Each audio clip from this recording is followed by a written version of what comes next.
Okay, good afternoon, good morning, everybody. It's still morning here in Puerto Rico. My name is Roseani Sánchez. I live here in Puerto Rico. I'm Puerto Rican. I'm the program director in Family Voices, and I've been collaborating with NIMAC.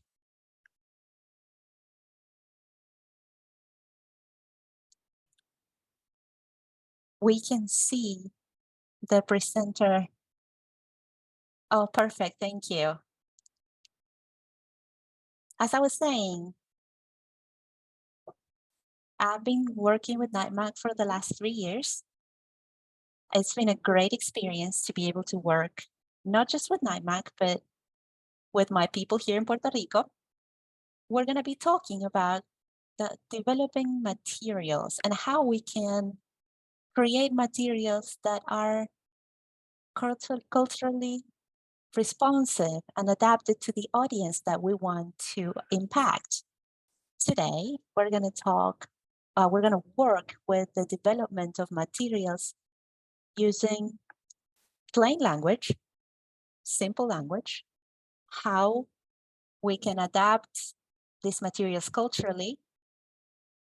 We're going to talk about translation. We're going to talk about the different modalities that we can use with our audience. We are going to be offering different examples so that they can concretely see exactly what I'm talking about. Before we begin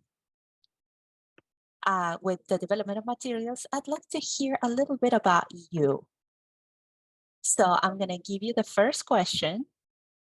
What is your level of experience with the adaptation of materials so that they respond culturally to an audience?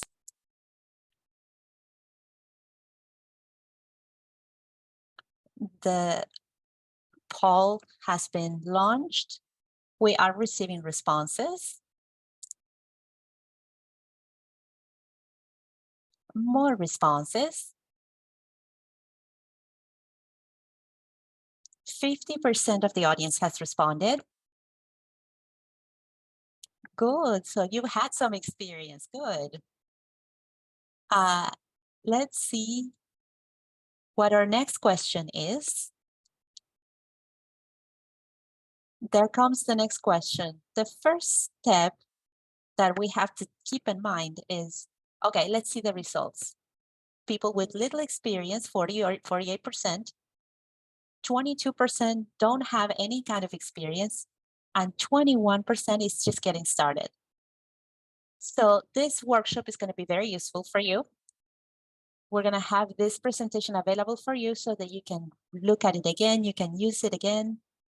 And I'm going to be sharing my information in case you need additional support. The first step before developing any kind of material is determining our audience. And this is super important. We have to keep in mind who this material is for. Is it for families? Is it for professionals? What is the dialect? What's the language? A lot of the time we think we're going to translate all of this. Are we doing it in English? Are we using complicated language or phrases that are not used in other languages? And when we translate them, it's not very useful because they don't make sense to us in a different language. So it's very important to take this into consideration from the beginning, before selecting the topic, before selecting any other thing that has to do with the material. Define your audience. Also, what kind of technology you're going to be using, because it depends how accessible that community or that audience has, how accessible technology is to them. Now let's go to the next question. Which is your audience? And that's what I would like to know from the people that are here with us today. Who do you develop materials for? And here are some of the options: families, providers, community organizations, patients, and others.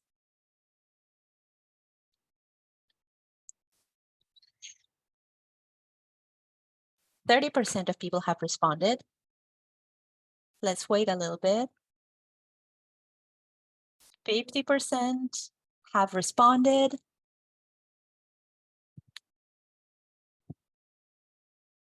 Let's wait a little bit to finish the poll in 3, 2, 1. And here are the results. Oh, for families and patients, this workshop is going to help you a lot more. It's very important to take into consideration everything that we're going to be working today, especially when we work with families. Many times when we visit our provider, we have a lot of questions. The language is complicated. We have our emotions that we know our child has some kind of condition and it's not very clear. So it's very important that when we work with families, we take into account everything that we're going to be talking about today. Some recommendations in general to create materials, plain language, plain simple language, and we're going to be talking further ahead what that means. In using more images and less written content, I'm going to give you examples too. Sometimes we don't know the level of schooling of the families. We don't know. We have a lot of people that don't know can't read or can't write. And sometimes we can be surprised, but it does happen. So using more images can help us understand better the content when it comes from a provider, especially, including examples that are culturally relevant. This is super important. And I'm going to give you an example. My children at school here in Puerto Rico, all of their books are created here in Puerto Rico. We have a curriculum that has been adapted to the Puerto Rican culture. So a social sciences book, you're not going to see a snowman because we don't have the seasons as defined as in the United States or in other parts of the world. So you're going to see that the texts that we cover more like what's a hurricane, what's an earthquake, how we celebrate Christmas here, instead of having other examples that are culturally not applicable to us. Fonts, colors, and templates, even if you don't believe it, fonts and colors affect these materials. They make a great difference, especially when we already have an audience in mind. Types of images. If we are creating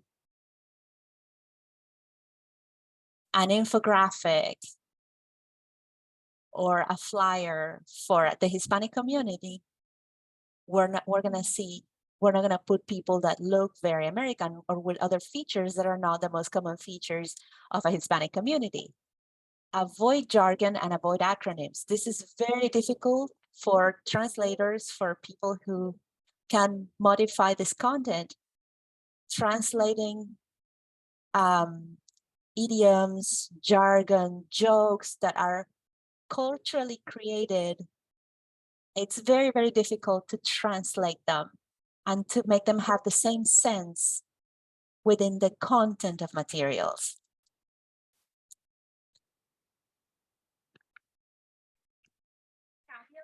Here's an example of the change of color and images of one campaign to the other. So what you see on the left-hand side would be the images that are in English, and those images are created for a project which is directly or specifically to impact the Afro-American community with children with autism. So these were the 15 communities that were chosen, and the people who created these materials represented these communities.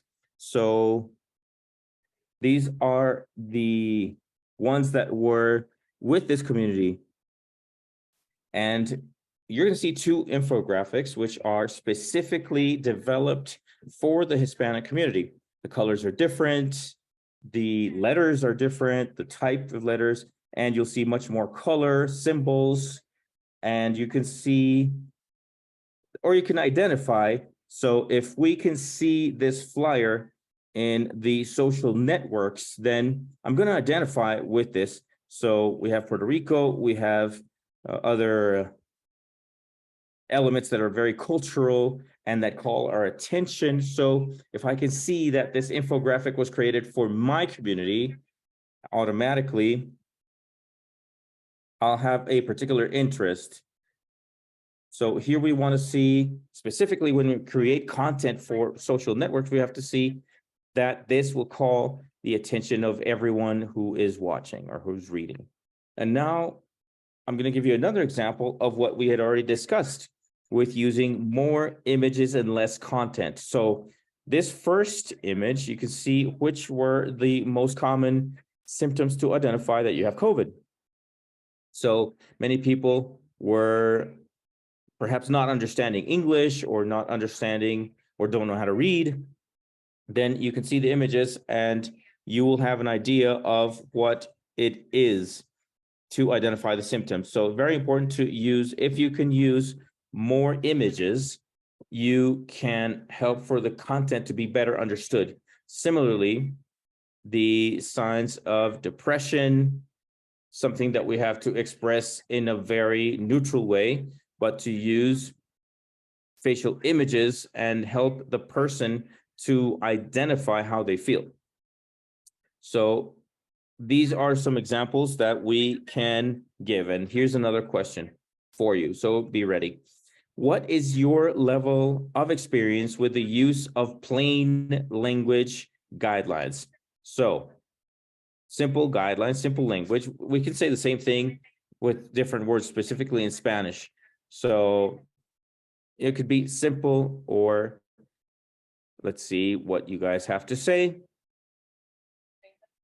We have 30% of the people who've answered. Don't worry if you don't know, because we're going to tell you here. All right, I'm going to wait a little bit longer to reach 50. Once we reach 50% of the answers, I'm going to end in 3, 2, 1. Now it's closed, and share the results with you. So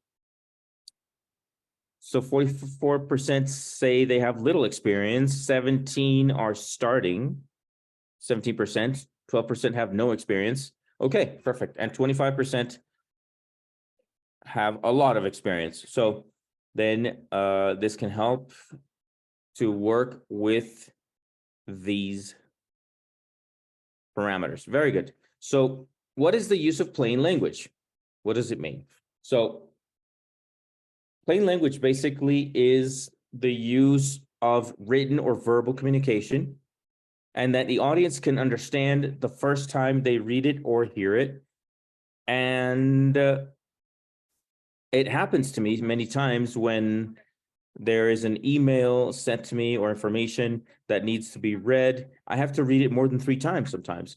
So that lets me understand that the language is difficult, that the language has been difficult to assimilate, to remember.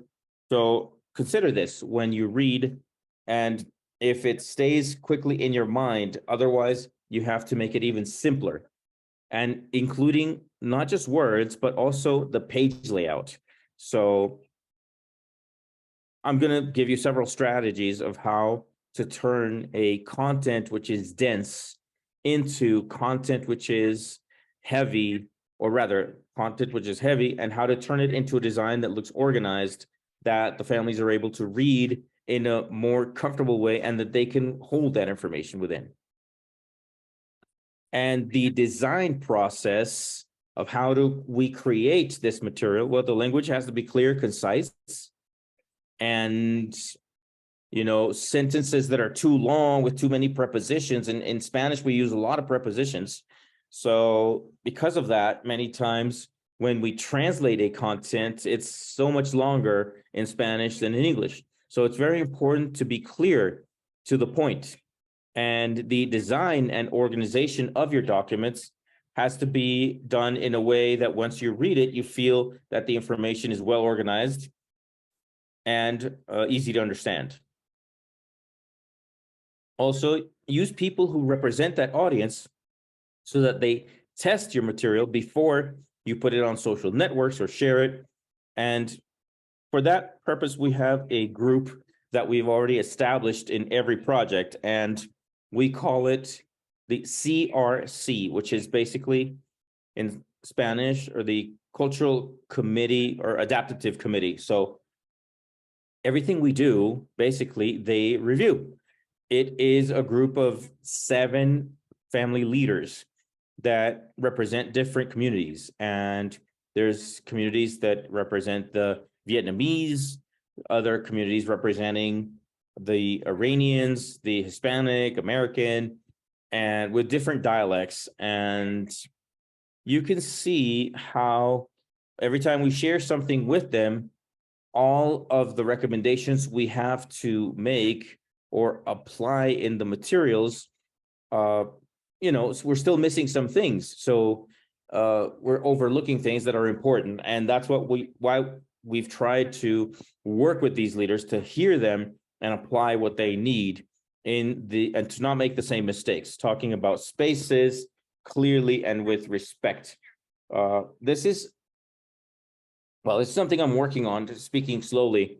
Puerto Ricans speak very fast. So this is something that I try to apply every time, especially when I'm speaking with families. And now I want to give you an example in this infographic. And I'm going to show you different ways of showing or designing this information. So here you can see the rights and responsibilities of a patient using telemedicine. So here we can break up what first we've done. The rights are the most important thing for a family. So I'm going to start off with the content, which is more relevant for the audience. And these are texts that are very long. Many of them cannot be cut shorter, but I'm going to use a different color to highlight the information I want the family to understand. So this is something else that we are also implementing in the adaptation of the information. So we can see the responsibilities. In what other way could we design this information? I'm going to show you here. In a presentation, we already had the opportunity to present the rights and responsibilities of the patients. And here we can use, in English, we use the circles to be able to for the readers, but also in Spanish, we use symbols. So it's very important that when we use a symbol, it is a symbol that the person knows. So try to use basic symbols that we can see in social networks, on television, in the environment where the audience is ready to understand them. And that way we can achieve, or we can capture the interest of that audience. And this is a phrase that I love, especially when I offer this presentation. And it says cultural accommodation occurs when the way a message is delivered is modified so that it could be utilized with a particular culture or community. And that's what we want. We want to create materials that, regardless of who's needing them, they could be used. Again, what is cultural adaptation? So very quickly, I'm going to go quickly through this one so we can have time for questions. So this means to review and change the structure of the resources sometimes. So when we start with the materials, and I've worked with Alyssa many times, when we work with the community in Puerto Rico, there's words that we need to change in format because otherwise it's not going to be of interest to the community here in Puerto Rico. So we're going to work with structures and modify them. And many times these modifications should be made with the author of the material so that they have the permits and things they need to change or delete. And we have to do that so that they are culturally adapted to the audience. The structure and modification of context. So I'm going to give you examples. It's very important to satisfy the needs of the target population or the audience. So if they don't consider culture, language, communication skills, race and ethnicity, and geographical location, Puerto Rico is very small. We can turn around the island or go around the island in one single day. But in Puerto Rico, we live and work very differently from the center of for people of the center of the island. So if you impact the people on the west side of the island or the capital city, it's very different than what I'm going to do on the east side of the island. So even when we work with small audiences, we have to consider how they are connected or related in between themselves in that specific place where they live. And that's an example. So this is an example so you can see it. Images or symbols or charts, graphics. So the green is for the American community and the blue one is for the Hispanic community. So if you can see, the pictures need to change fully. If I don't see the pictures, perhaps this infographic is not going to call my attention. So language is going to change, the symbols are going to change. And even when you use the same content, you can make those changes so you can see a difference. Now, the same goes here. The example on the right is for the Vietnamese community. So we use a person with social characteristics that may represent that community versus the other one. And here, we want to share some of the challenges that we have when we use translators to translate this material. So very important, the translator needs to have a specialty or know or understand the field that we're working in. For example, I was collaborating with Alyssa, translating some of the materials, and there were words that I couldn't translate myself. So I had to get in touch with Enrique and other people so they could help me because this is not my field of expertise. So it's very important that when we use a translator, we can have that cultural adaptation as well, and to have some sort of information with or input with the content. Otherwise, it's not going to be an effective translation. So we can avoid exaggerations, the meanings of words, or use very neutral words and basic words in Spanish.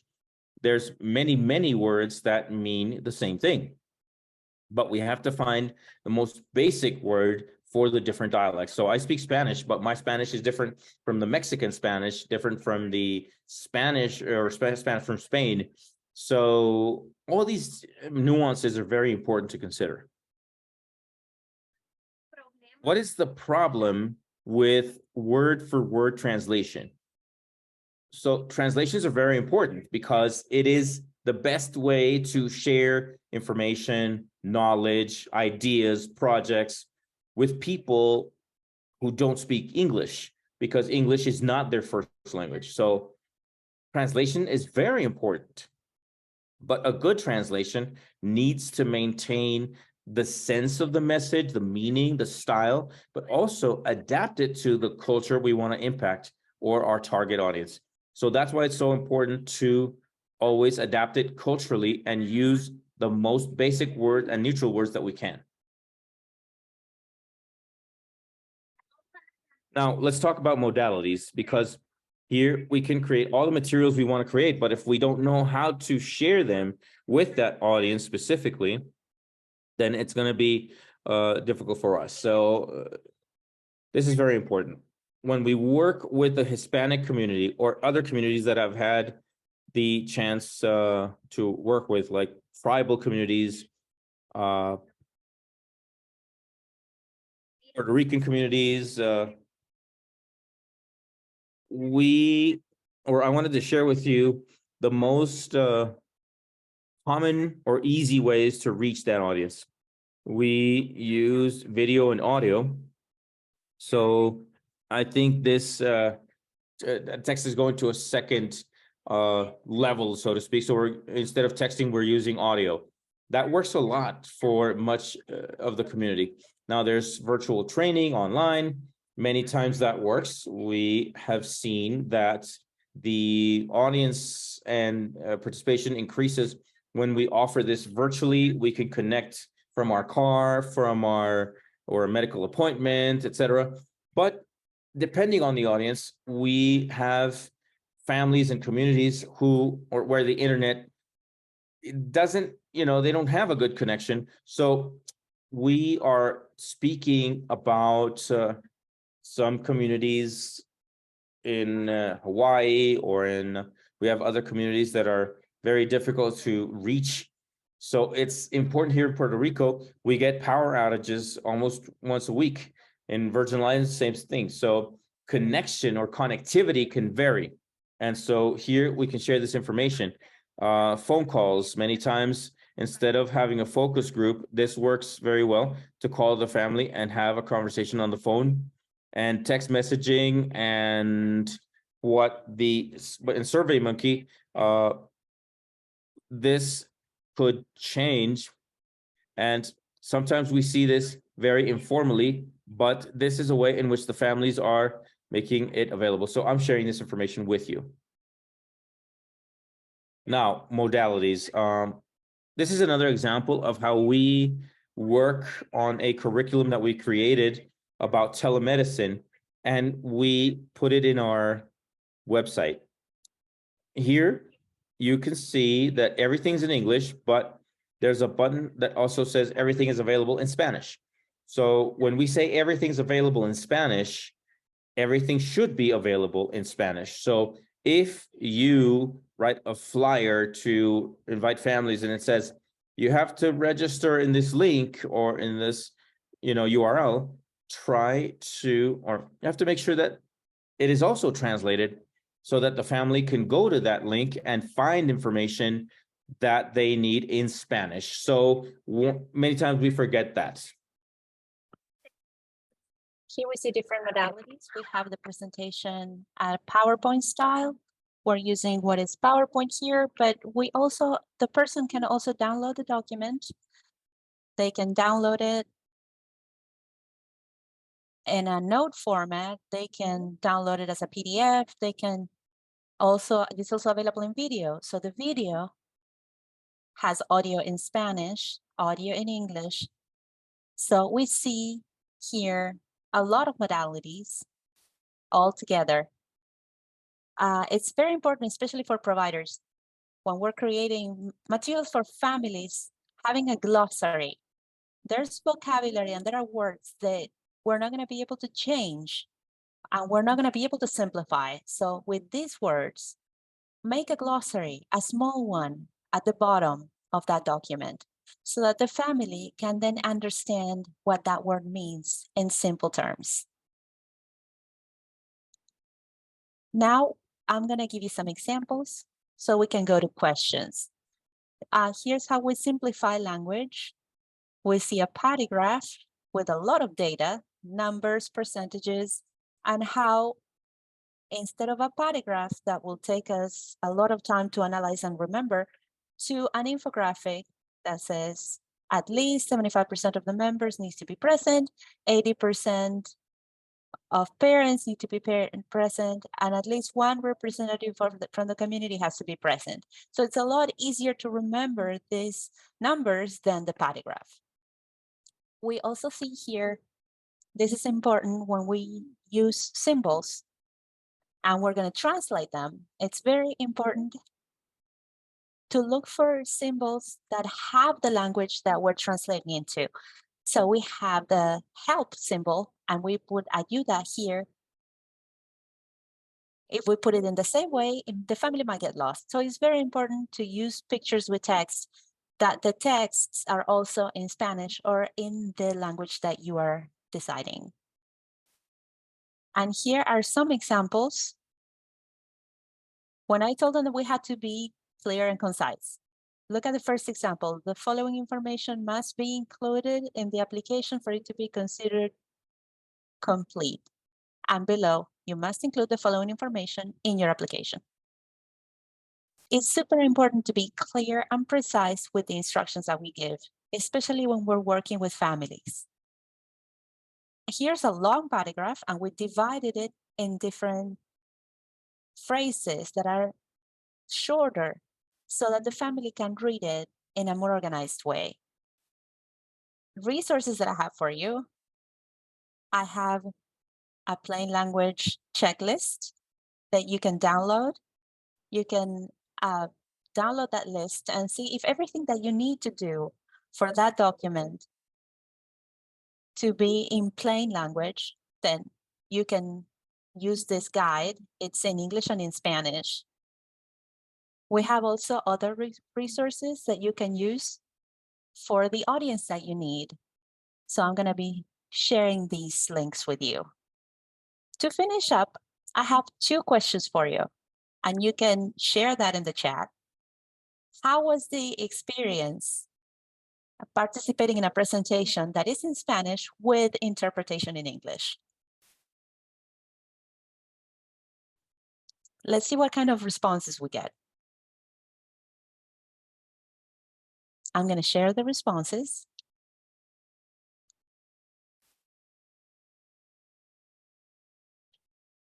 We have responses. I'm going to share them.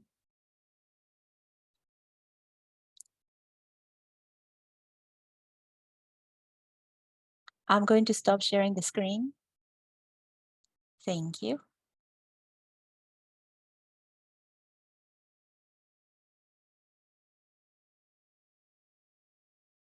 While we give people time to add their words, I want to see if we can remove the captions.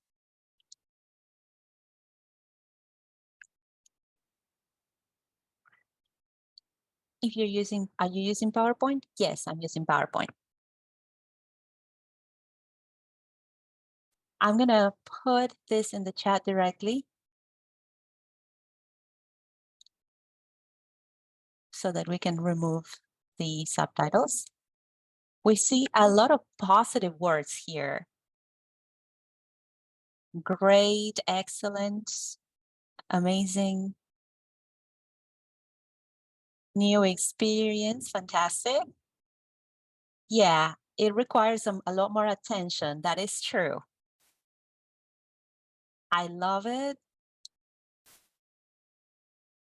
For many people, they could realize, because a lot of the time, this is what happens with families. Many times they want to be part of the group. They want to contribute ideas. They want to collaborate with you, the providers. But a lot of the time it's very difficult to hear an interpretation. You're hearing the tone of voice that is completely neutral for that interpreter. You don't see the facial emotions, the changes in tone of voice.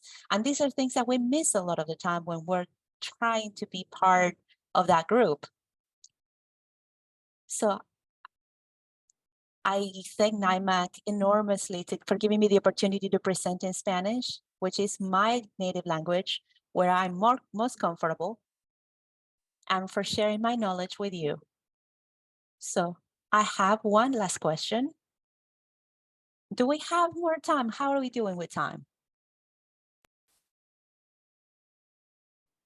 Okay, perfect. We have the question. What did you learn today that you can use in your work next week? Not in a year, not in 6 months. What did you learn today? What are you taking away? You're going to say, no, this is what I'm going to do next week in my work.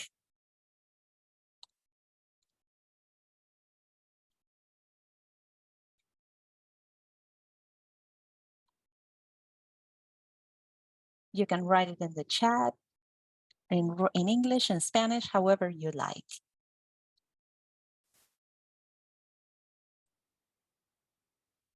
You want to practice Spanish, okay?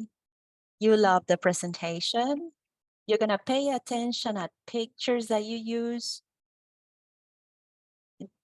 I didn't say this is very important. When you use pictures, it's super important that you have a license for those pictures. It's very important. If you use them in your website or if you print them, it's very important. Get a subscription for these websites that can offer you pictures with license, with credit. more recommendations, to collect more recommendations for plain language use. What a great thing. I'm glad that you liked it. I'm going to be sharing the guide that we use at Family Voices. And my presentation is going to be available so that you can download it. You can see, you saw in my presentation, this is the way that I normally present with both languages. I think it's, and I would like to also know what your experience was like. Did you like it? Did you think that you could concentrate? Was it very distracting? What did you think about having both languages in the same screen? Okay, you like the slides? Good, I'm glad you enjoyed it. This is a way of including, specifically, since we're talking about speaking Spanish, this is a way to include the Hispanic community. But it's very important that we feel included from the get-go. And having interpretation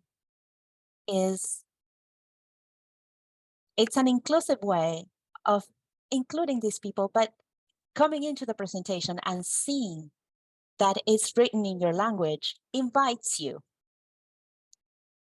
And this is something that I say in Family Voices, that is my home. And I also, to collaborators like NIMAC, I say it also. We don't have to wait for the Hispanic community to arrive or whatever community you want to impact to do it. Start doing it now, and the communities and the families are going to come. I assure you this. So it's very important to start implementing these changes so that we can reach the work that we're all doing is super important and is necessary. Start implementing these changes and you'll see that you can reach a bigger audience. Any questions for me that I can help you with?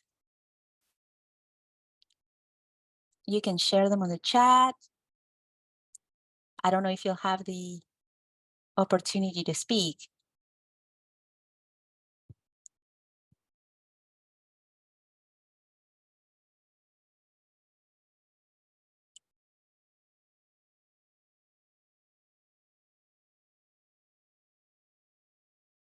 Okay, I have a message from Brenda that says that she has parents who request the information in both languages, that they decide to listen in English. But this helps them. It helps them if they don't understand a word.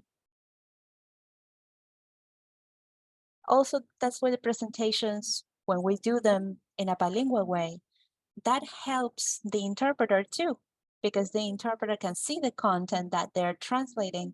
They can even use the same dialect that is already present in the presentation. So all of these are little things that we use for the interpretation to also be more efficient. It's very difficult for an interpreter.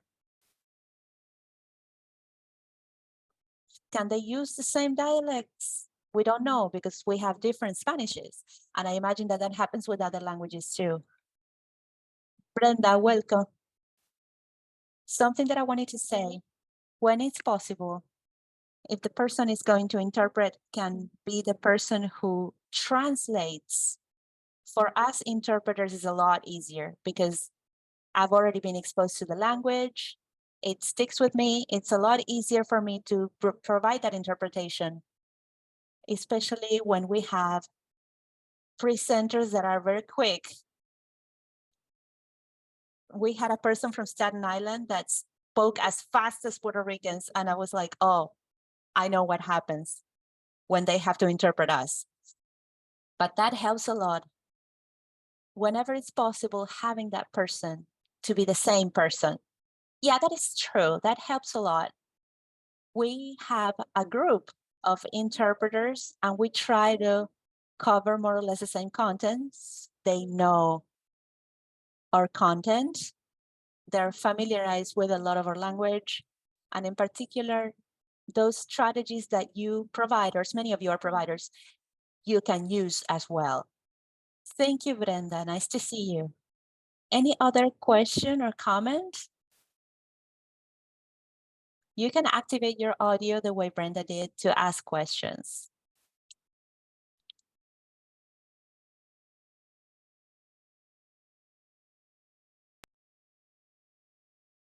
We have a few questions in the chat. How do you feel about professional interpreters? I think it's a hard job. It's a difficult job. I think that people who hire them needs to help them to do their job the best way possible. And some of the strategies that I mentioned, well, if you're going to be interpreting into Spanish, make sure that that information is already translated so that they can understand the content. They can be effective when they're translating. Speaking slowly helps the interpretation be more efficient, more effective. All of these things we have to keep in mind. Every company has their rules too. So many of them ask for the presentations in advance. They communicate with you. They introduce the interpreter. It depends on the company that you use too. To translate medical information, it's very important that you use a translator that is specialized in that kind of information. But many times what we do is that after that interpreter or that translator translates it, we adapt it culturally. There's two of us who work in Family Voices that work with everything that has to do with the Hispanic population, and we adapt that curriculum or that material for the Hispanic community. If it's for another community, then we work with that community in particular.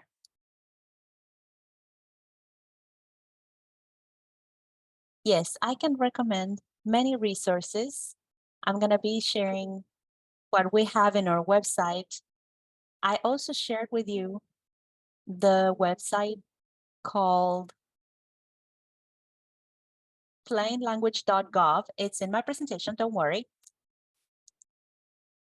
You can see all that information at the end of the presentation. And that's where I got a lot of the information that I presented for you today. There are the rules there, the basic rules that government uses so that everything is in plain language. I don't consider that everything is culturally adapted, but you can combine that information with the information that I brought you today, with the information on the Family Voices website, and we're always available to help you and support you in any area that you might need.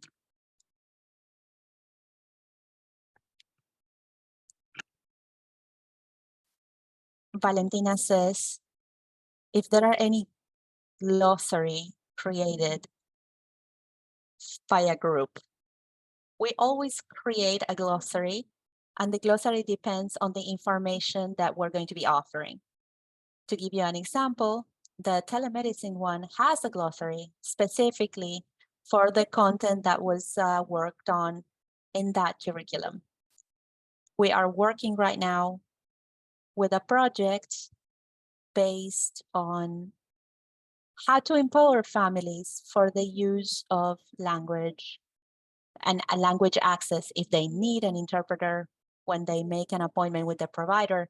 What is it that they need to do? So that glossary is specifically for that project to use.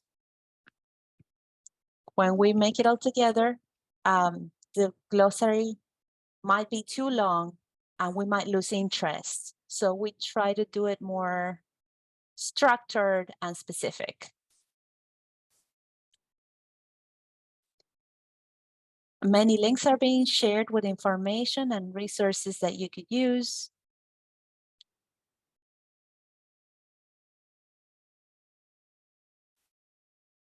Sheila, no sé si estoy diciendo bien. I'm sorry if I'm saying this wrong. The interpreter apologizes.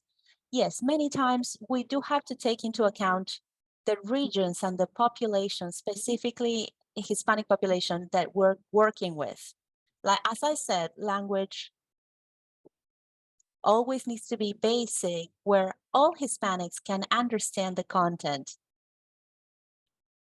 But if your audience is one in particular, it's a region in particular, my recommendation is that you use the dialect of that region so that you can create that link of trust. Like I said before, you knowing that infographic, that flyer, that invitation was created for you, automatically you have a link of trust between you and the family so that that family can attend that event or read that material. And you probably will have that trust too when they need more information. They're going to use the NIMAC website or the Family Voices website. So when you create that connection, that link, you're going to have that family that is going to recommend you, send your information to someone else. That's what we want to do when we adapt that material culturally. Any other questions?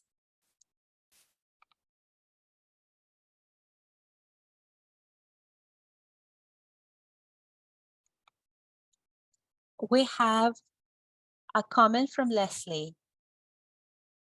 How can we support people or interpreters that have medical certification?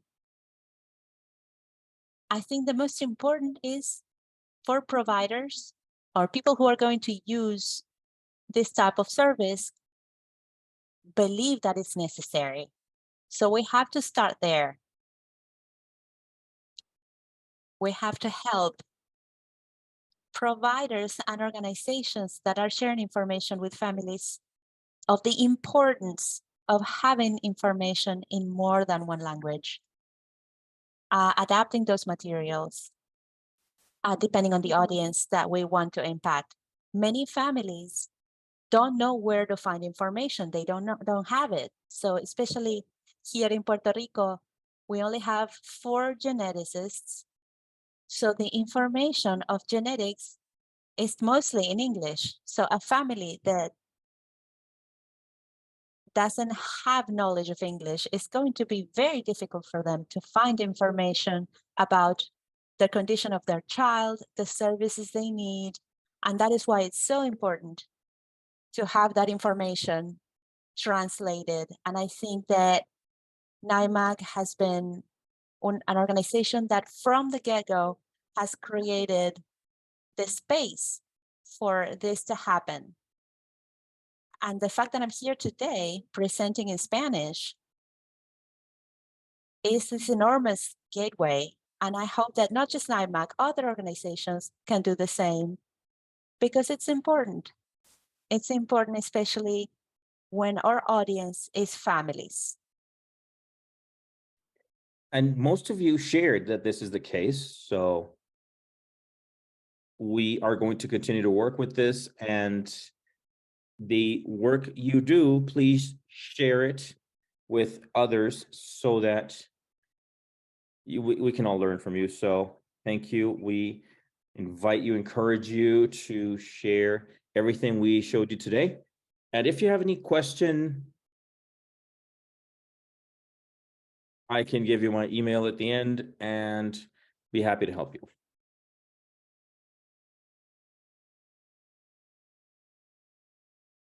Alyssa says, some people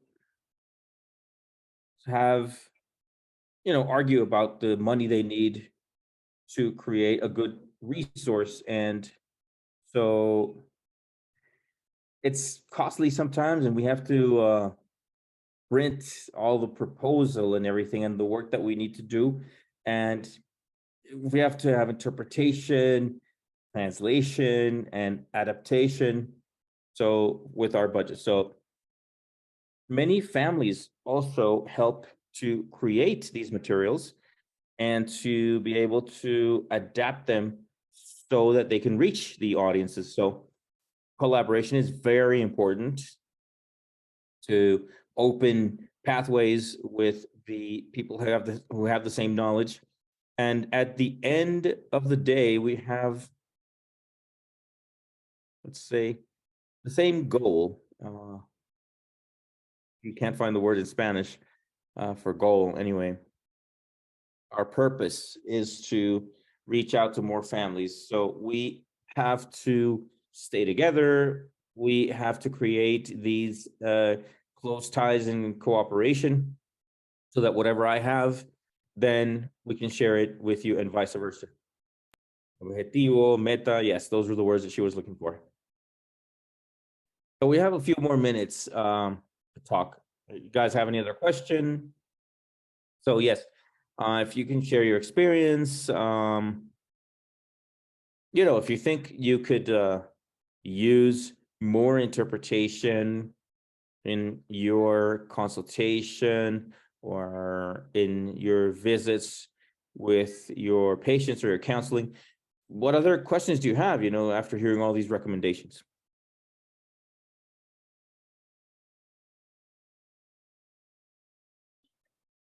Yes, Valentina, that's true. Sometimes when we are looking for work, we're not paid for being bilingual. Yes, you're absolutely right. And many times we have to state and express what we're worth, and not just about translating a document, but also adapting it. That takes a long time, and it's a tedious job sometimes. It's exhausting. So it's very important that we are consistent in that regard, and that we are responsible for how much we charge for our translation, but also that our work is appreciated. I hadn't realized how hard it is to work in a language that's not your native language. So in a project where all of us are working in English and Spanish and using Vietnamese, for example. So let me tell you, it is an enormous challenge. And, I don't know if it makes sense. I don't know if I'm saying the right thing. So we need to ask for help from other people to help us, not just to translate something, but also adapt it to a new language, or look for images or pictures that speak to that community. So this collaboration is key to connect with other people. So use this space that NIMAC has given you to connect with other people. And this is the way to actually achieve this collaboration and for it to be good for everyone, for our families. Also, Maria Isabel says, the fact that you're bilingual doesn't mean you're an interpreter or translator. That is so true. And many times when we go to a medical appointment, we ask our children or friend to interpret for us, and that's not, the best thing to do. So it's important that when we translate a material or we interpret a conversation, we need to have the knowledge, and the language that we are translating needs to be known, but also the basic rules of an interpreter or translator and how we can achieve this. Any other comment, question? Are you encouraged to be in another session with interpretation in Spanish or English?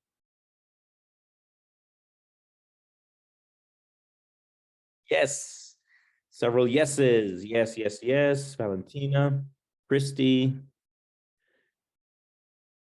Yes, and let me tell you, this has been my experience. It's been very relaxing for me, very comfortable, because I've been speaking English for a long time, but I still have my challenges in grammar and accent, which is pretty strong. So to be able to present in Spanish changes everything for me. So again, thank you, NIMAC, for this opportunity. I really loved it, and to be able to present in Spanish was great.